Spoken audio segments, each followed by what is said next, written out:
by J.C. McRae. A production by Parahuman Audio. Performed by a cast of fans and volunteers. Please visit parahumanaudio.com to learn more. Thank you and enjoy.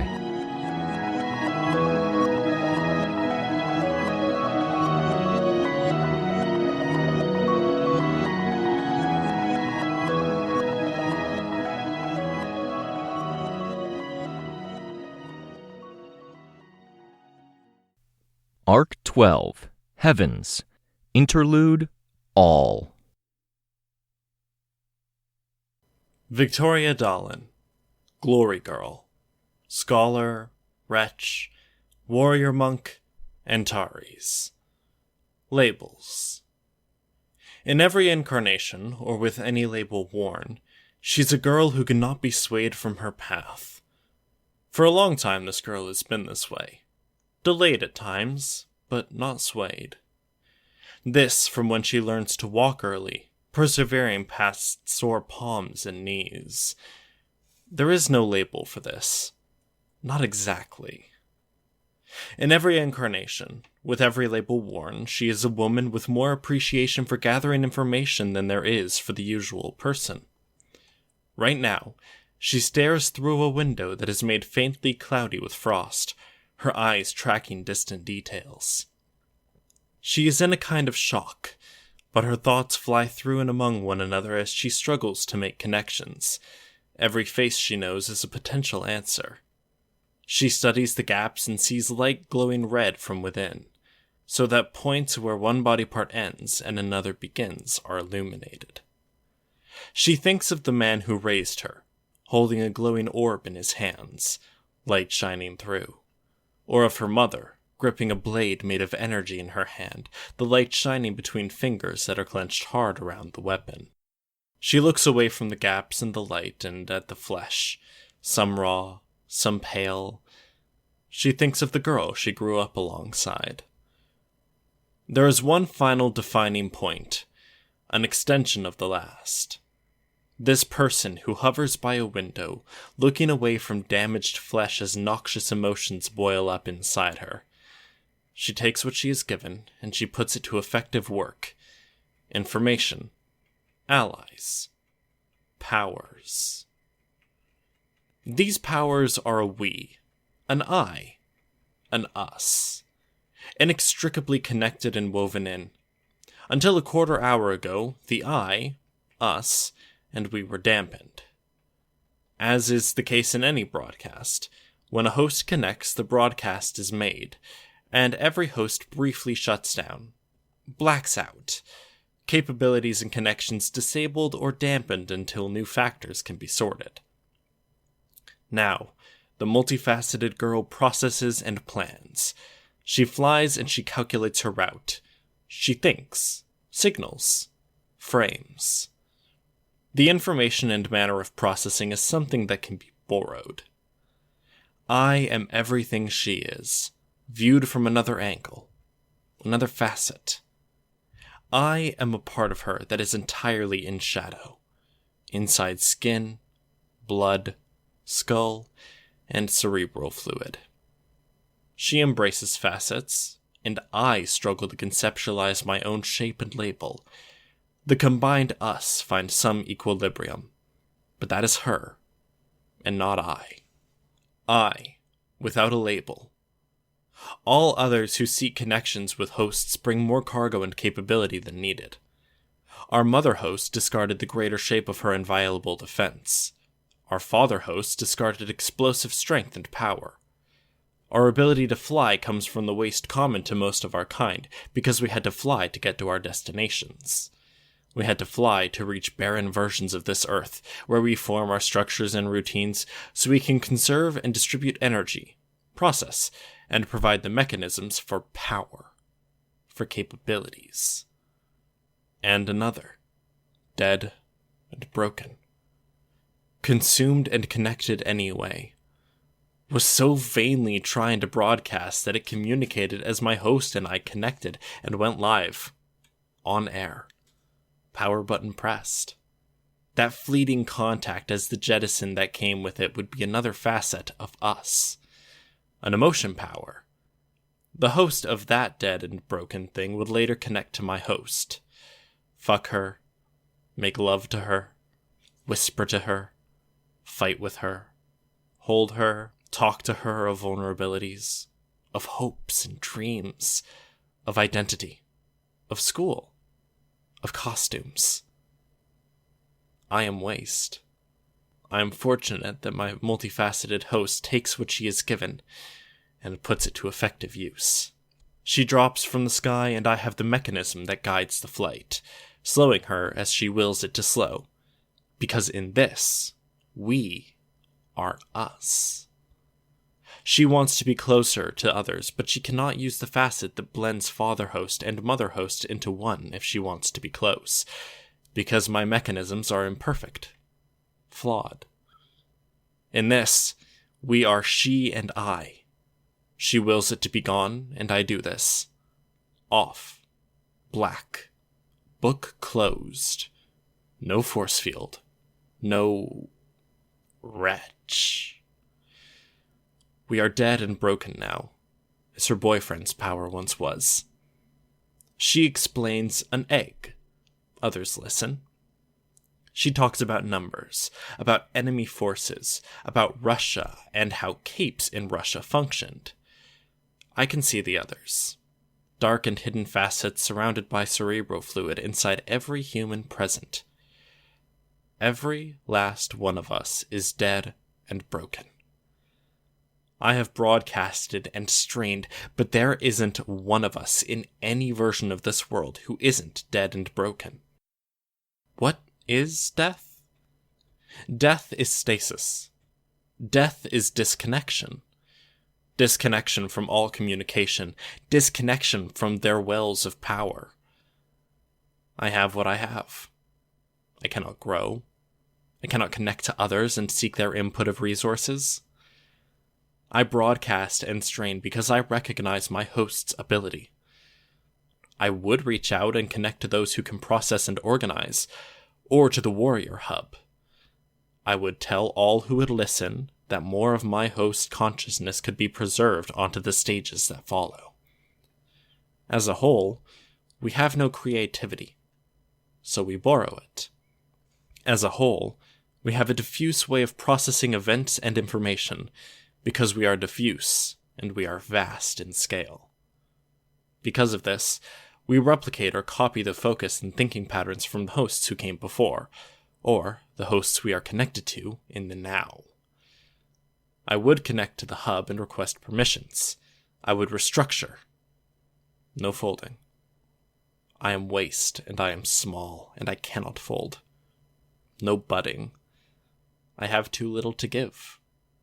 No untapped reserves. Nothing held back. But I would borrow processing from others, and I would borrow power.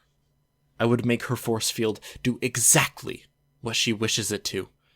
Gradually expand capabilities and open doors so that she can utilize every aspect of every facet of that power. I would do as some did before we were all broken, and reach out to others nearby. Urge them to test, and not destroy. Some would ignore me, but some would listen. They would do what was in their power to steer their hosts. But I am dead, and broken, and my broadcasts reach nothing and no one. For most of the others, it's the same. There is no warrior hub. I operate a force field with inadequate controls. I have to use what I've recorded and emulated of her consciousness. I manage her force field self, her wretch, as a driver of the car would attempt to steer with pliers and a screwdriver, wedged into the wire-festooned place where the wheel should be. I learn. I refine. But it's not easy. I have an idea, my multifaceted host says to her assembled group. I record thoughts and words to be sorted and discarded when she next sleeps. There are courses she could take that would fall in line with my capabilities as they now stand. To be a killer. To be a tyrant. She stands at the edge of those cliffs. If she steps over it, I will buoy her, and I will show her that I am very good at enabling her to walk those paths. For now, she is the scholar, and the girl who is good at processing information. She is good at using the resources at hand. If we attack this, it's going to be difficult, my host says. She speaks slowly, deliberately, thinking as she speaks. Others listen. I want to try disruption. I want to try you. I'll stress this only if you're willing, because this is playing with fire. She points to the smallest one present. I listen. I record. I track. Any new thought could be another tool like the screwdriver. I am less functional than I was when I was alive, but I can take the functions I have and replace them if they are provided. If she finds a label for herself that I can also wear, then we may lay waste to all who stand before us.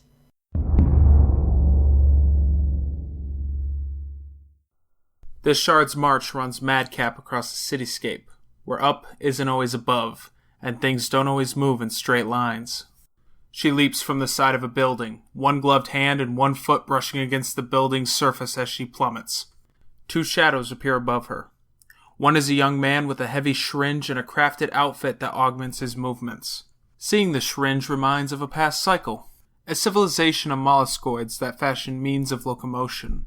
When they interacted with another species on their third moon, they emulated that species with the shells they built around them. In a low-gravity environment, they wore bodies of metal that each stood a mile tall, narrow, each with a lone individual, pairing, or family of molluscoids within.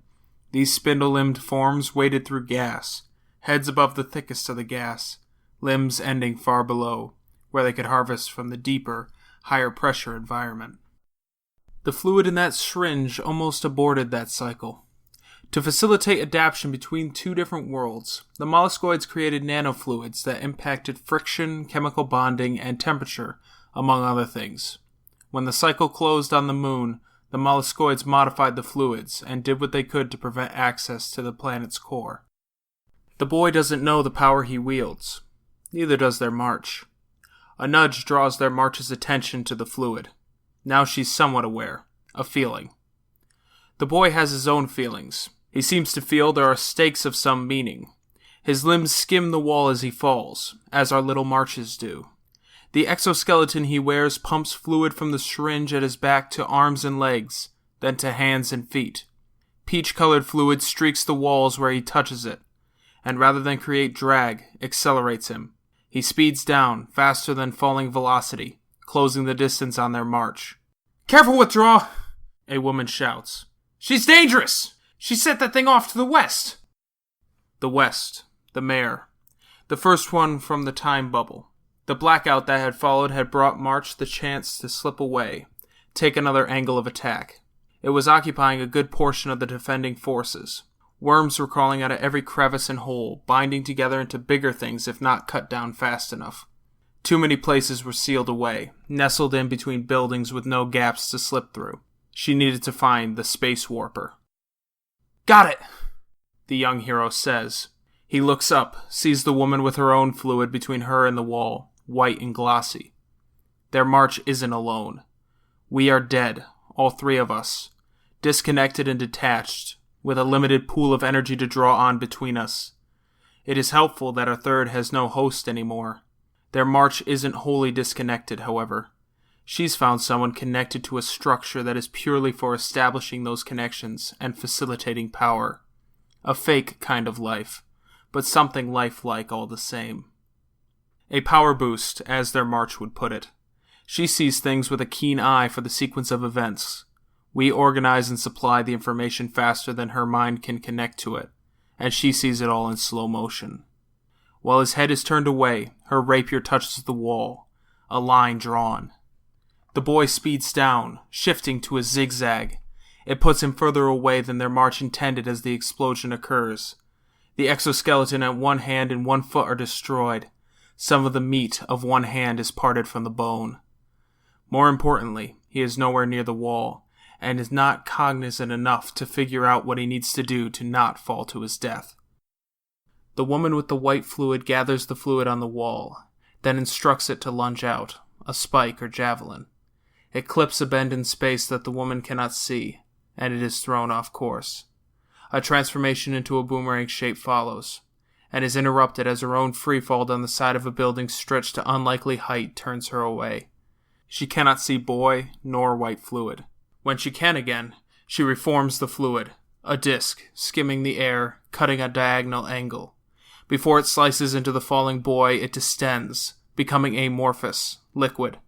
It touches between him and a building's edge, and the part that touches the building adheres.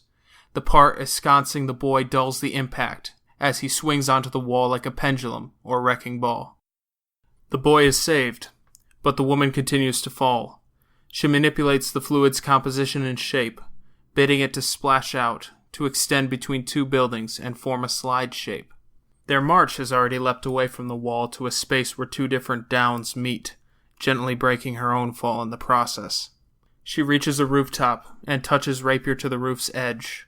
A stroke of the rapier, and one of our three faces provides the power, the delayed explosion that can rip through most things.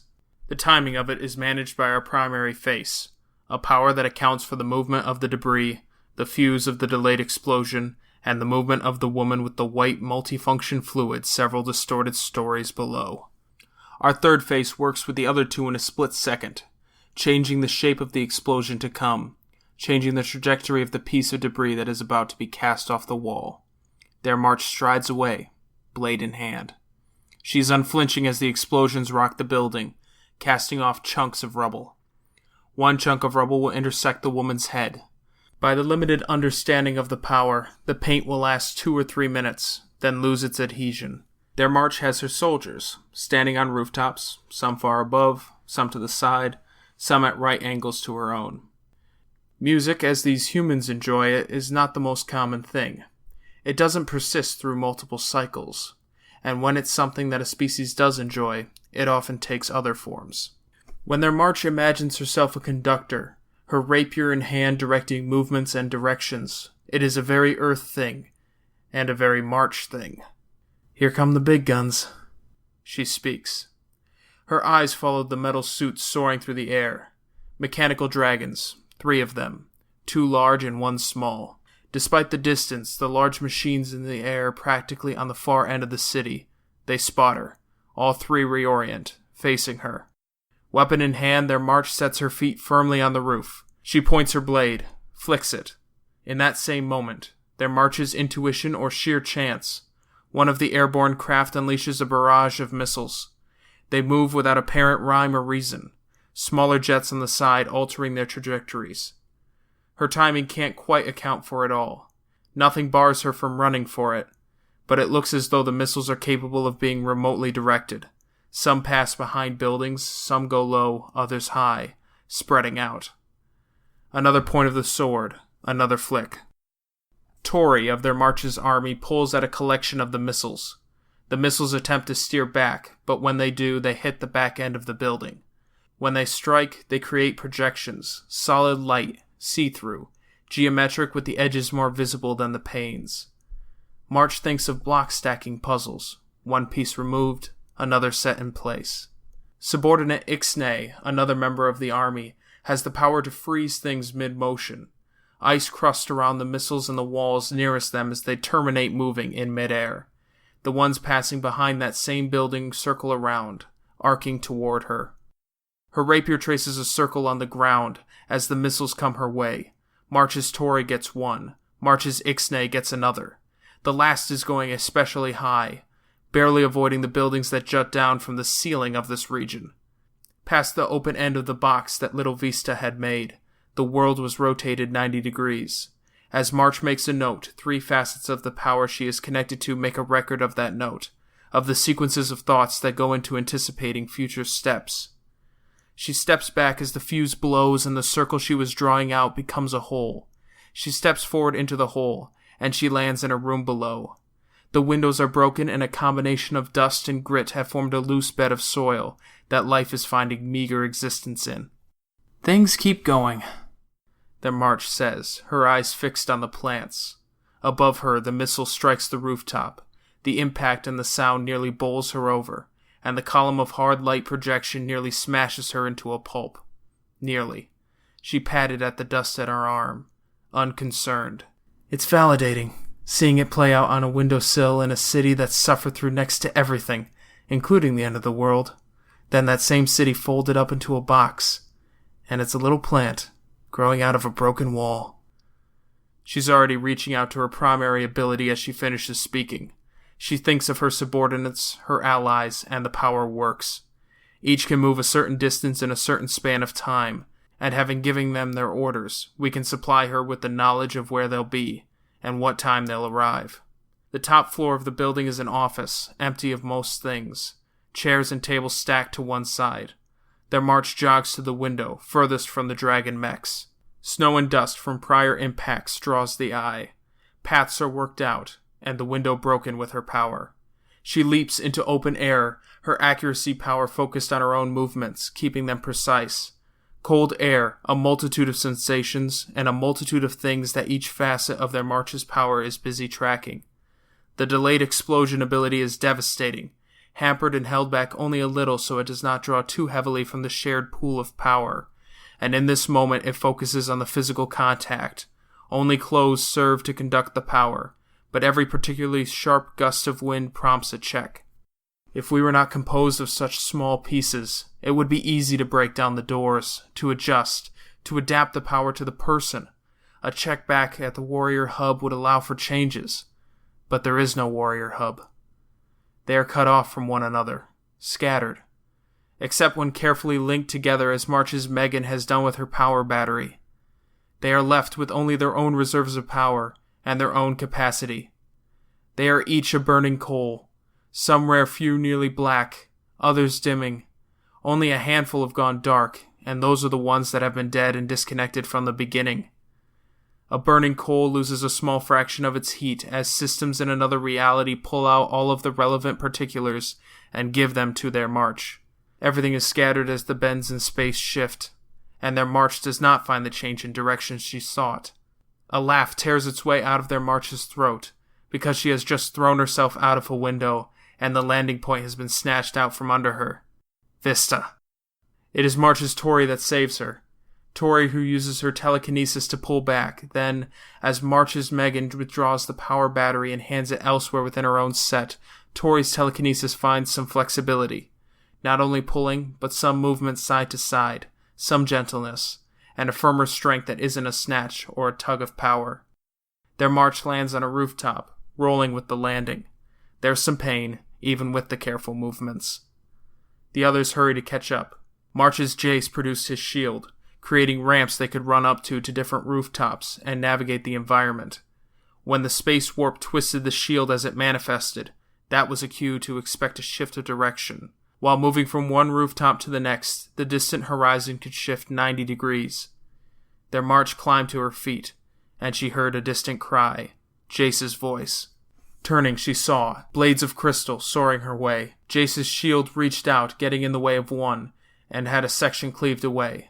The guillotine blade of crystal continued, its angle changing to be horizontal, to make dodging hard. Megan's power returned in time to facilitate. Their march slipped past the oncoming blades, hopping and rolling over one, then leaning heavily to one side to avoid the other. Experimentally, she let her blade's tip run along its length. The explosion had occurred, but the crystal was too tough. It was Narwhal, a woman who had broken down the doors, recalibrated. The woman was down on one knee, crutched on her blade-like force field as it soared through the air. With Megan's power kicking to full strength, their march was able to be more proactive. A hand emerged from the rooftop, as large as their march was, but signals were being sent the instant the hand first appeared underfoot, received in the time it took a neuron to fire, and reaction followed soon after. A hop, which shifted into something less casual, both knees coming to March's chest. The legs came down, foot planted on a large fingertip, and she kicked away, rolling again with her landing. More hands followed. She slipped and skipped between them, stabbing at the ground when she anticipated one might emerge, so it would explode before it could do anything. Their march could see more of it now. The defensive line. Some of the heroes line up on another rooftop, Gollum, Vista, a girl in metal armor, a woman in a green hood and cloak, budget costume, a young woman in a black dress with yellow folds at the seams and base, members of Foresight, who had taken a beating recently. Cinreal was elsewhere. Their march harbored concerns but didn't dwell. Then there was Dragon. Dragon ships were approaching from a perpendicular direction. "You wanted me to charge you or run?" March murmurs, directing it at the Dragon ships. "Am I that predictable?" More hands emerged. More footwork was required, and her legs were getting tired. One hand changed, post-emerging, abrupt, every smooth and flat surface becoming mingled and crossing spikes. More hands appeared. The left ones were ordinary, but she avoided them all the same. Right hands were bristling, blades extended. Were it not for the timing power, their march couldn't have been able to react in time, couldn't have known which hand she could touch and set foot on. She sheathed her weapon, drew another. A fistful, almost losing her grip and dropping her ammunition onto the roof as she avoided another reaching hand, stepping to one side and let a force-field guillotine pass so close by that her nose touched the flat side of it. One facet of the three packed energy into the ammunition as she rolled it between fingers. The other two facets would assist. A trick from Homer's playbook. She would never have the aim he did. Perhaps if she'd taken a share of his power, she might. But as it was, no. She didn't have the ability to make things ricochet on contact with the surface. The post-ricochet thing stronger, woken up, as Homer had put it. She didn't have that either. The Dragon ships were closer, and giant shields warded off some of the worst attacks. Megan was given Jace all of the power now, just to hold them at bay. While the pair were occupied, the defending heroes sent some people after him, Tori and Megan. They were caught on one flank by a shadowy Matches, who hurled a Molotov, and Banger, who hurled firecrackers. Bit players. Power augmented, but otherwise normal. The others were helping. Noose and Shiv repelled in from the side. Tori did what she could to jostle the assembled group. People were shoved closer to the roof's edge, pushed and pulled, always as a singular thrust or haul, never changing direction midway through a movement. March threw her ammunition, hand going up, straight over her head, as she finished the hard throwing motion, a signal for Tori for straight ahead. Tori's telekinetic shoves hit the projectiles, and they propelled them forward at a high velocity. The heroes had chosen their rooftop because it was partially closed in. Buildings jutting out to either side were defensive walls, which meant they didn't need to worry about attacks from two directions. Quantity over quality. March's thoughts were entirely in line with the three. The three faces that guide March's abilities follow this line of attack. Understand it. They approve. 10 bouncy rubber balls bounce off of the people and the walls. They scatter on impact, and they semi-randomly come to settle to different points around the rooftop. Each ball is infused with a timer. Some were still bouncing when they stopped. They were the stragglers she'd focused on more when throwing, aimed to be closer to Narwhal, closer to the boy in armor that was making the hands, closer to Vista. Some escape, most don't. Detonations rip across the roof, small and intense, dangerous and distracting. All but one go off. March throws another ball, and she leaps between buildings. The distance between the two rooftops extends in a jerky way. In 1 second, there are 2 meters difference. Another second, 5 meters more gap. Another detonation occurs. This one was a roller, the last one to go off, close to Vista, the space manipulator. This was expected, inevitable, while the three used the tools at their disposal to assist their march. What was important was what followed, how she capitalized on it, how it reframed her thinking. The problem-solving elements, granular, they could be pulled away and be used to build model psyches for simulations, precognition, then real ones, like minions and facsimiles of people, to build better brains. The situation and the various approaches to crises could be studied. Was it better to fight, to flee, to gather together? Each cycle was a new set of lessons. The destination was calculated. The amount of time that Vista was free to adjust the gap to be jumped measured out in milliseconds. The detonation from the last ball she'd thrown cleared out the window.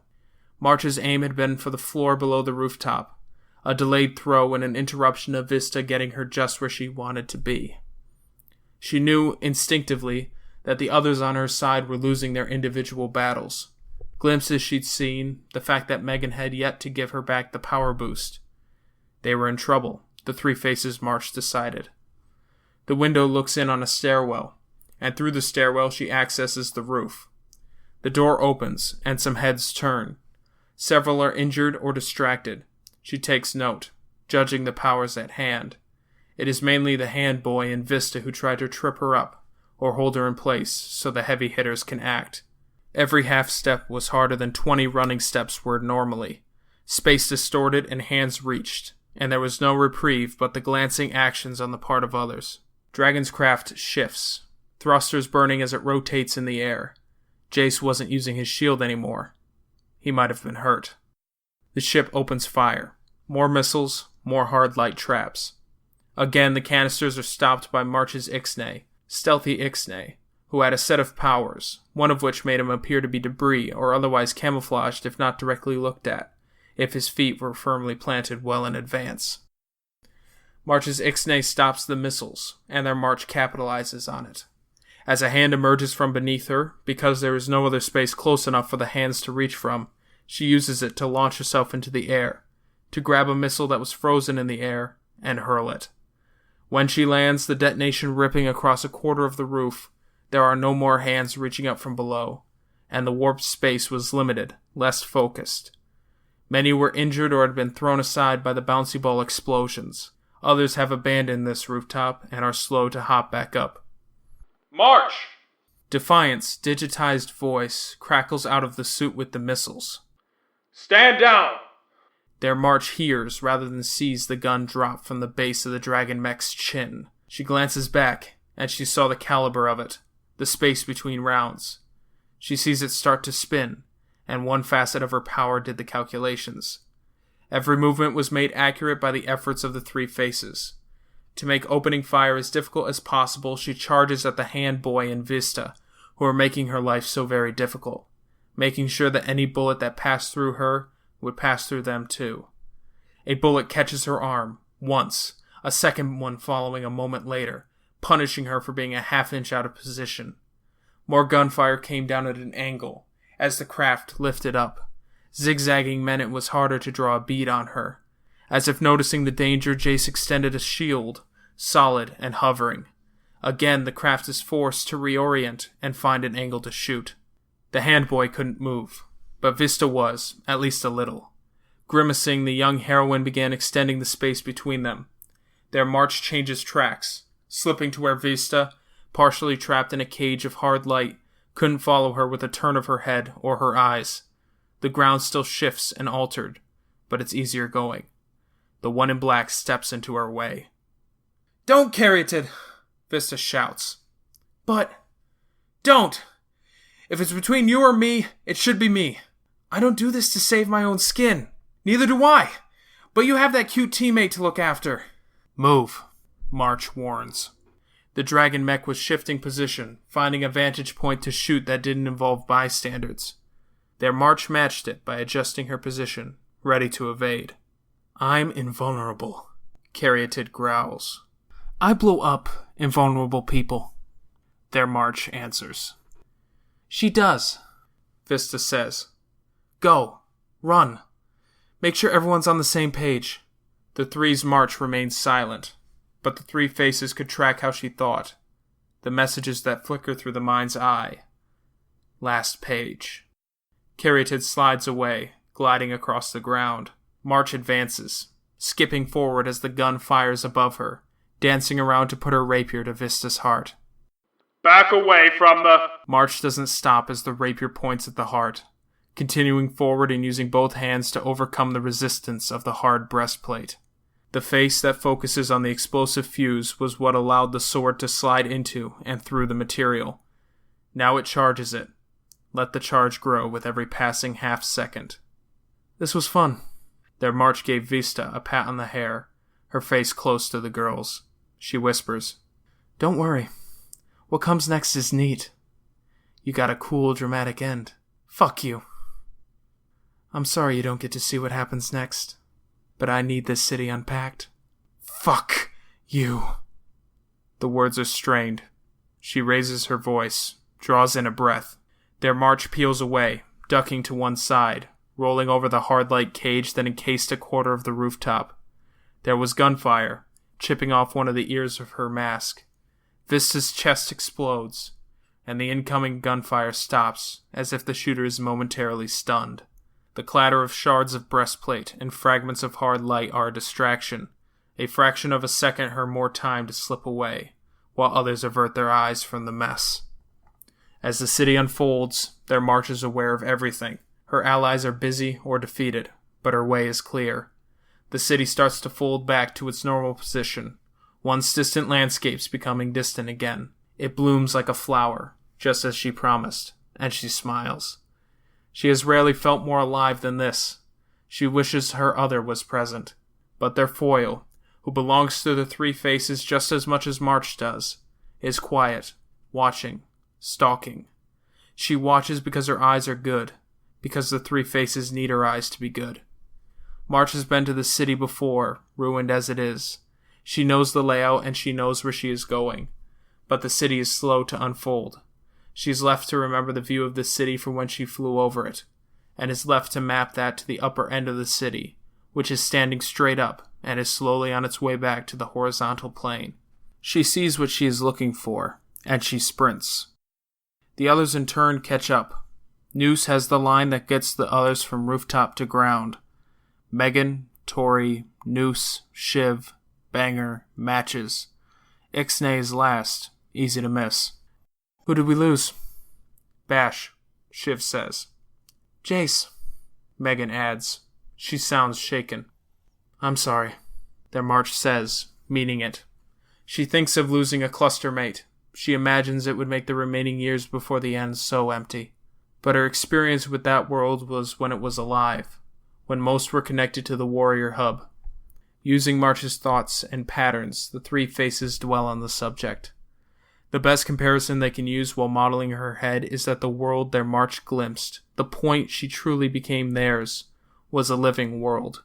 One with endless access to information, resources, patterns. She wouldn't have much access, except as a part of them, but there would be some things. An endless date in a library, where one had to ask for permission to view the records. Now, with them dead, slowly burning out like coals, the connection's not there. No hub to be visited? 2 people in a room with no light, no stimulation. Only words screamed and shouted at one another. The powers will burn out in time, but the data that lives on in the shattered network, that will last for quite some time. Quite some time. A set of words drawn from March's memory of her mother. It bears a vastly different meaning when they operate on the time scale of eons as a matter of fact. Let's make sure this isn't for nothing, March says. Buildings collapse as the city returns to its normal shape. But the order that things were twisted up isn't the order they were untwisted. The smallest of the dragon craft are busy helping to support and save, to gather up wounded. One flies in the direction of the scar. The other, it flies here. March's Megan touches Ixnay's shoulder. Unconsciously, to reduce the strain on Ixnay's reservoir of power, their March drops her head, eyes closed. The ship passes over. It doesn't open fire. It passes over their destination, then begins to circle around. The location is fresher in their foil's memories than in their March. She has patrolled here. She has visited. There is no way for March to know, but she guesses. All camouflaged, they approach the scene. They will not be seen if they are not directly looked at by camera or eye. A bubble sits suspended in the sky. Some earth still clings to it, but the ground dropped and the bubble remained fixed to this point in space. Off to the side, a scarab beetle is cast in bronze, the pedestal broken, the statue sitting askew on broken road. March reaches into a pocket, the second of her devices, courtesy of Cradle and Cradle's back and forth with the Kozu Fallen, who are led by time manipulators. Stand back. The device makes the bubble fragile, and March's blade cuts into the skin of it. It distorts, and it breaks. Dauntless, Alabaster, and Jotun, heroes lost in the Leviathan battle. March is quick to move, helped by the Three Faces. She lunges, and a broadcast drowns everything out. The Three Faces hurry to gather and to check, to prepare for responses and to organize information. Everything they intended to do in their march's sleep is now done in a hurry, taking in a vast, loud signal. Simulations for the time tracking are forced to be updated. Simulations for space and aim adjustment are double-checked. They dig through the assorted realities to make sure their reference is clear. But this is a big signal, and in it, there is more life than there was before. If they were coals, then this is a slice of sun, stabbing skyward. Others respond, even from other versions of this Earth. Responses mandate adjustment. It will take time before their march or their foil have their full abilities back. 2 at once. No safeguards, no protections. The walls fall down. And the maximum ability of each facet, face, and shard is brought to bear. Maximum ability. Dauntless has a power that adds incremental power, but something is wrong, because his helmet and the things he wears is altering as though 4 years have passed, with power added every day. He grows, he stands taller than many buildings, and it is what the humans call a second trigger. It is what humans call a broken trigger, though this is wrong. It is a failure to support, a desperate clutching at a well too intense and dangerous, collecting waste in fragments, extrapolating out wildly without program or logic. The one with pure white skin, alabaster, also second triggers. And the third, March's blade impales his head, stabbing into a precise location of the brain. The 3 faces can only observe as they hurry to adapt. "Hurry!" she says, straining to speak. As a man becomes a towering monster, another folds into himself.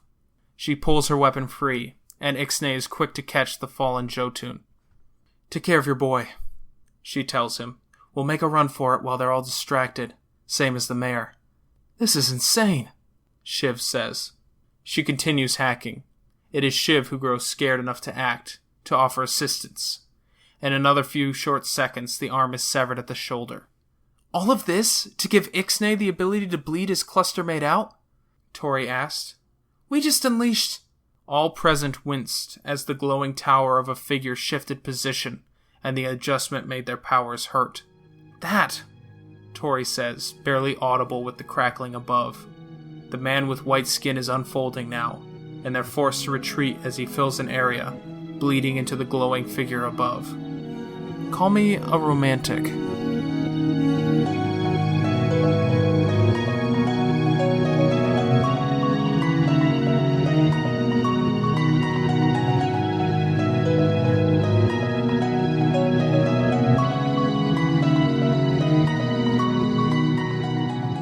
This was a production of Ward by Parahuman Audio.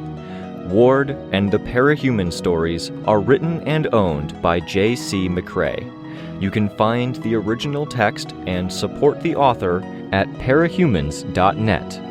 For more of the Ward audiobook, as well as other community works, please visit parahumanaudio.com. Music for this chapter was by Enexia. Editing by The Violet Legacy. Find them on Twitter at The Violet Legacy. Narration by Son of Larry and The Violet Legacy. Find them on Twitter at The Violet Legacy. Find more of their work at our website. Thank you for listening.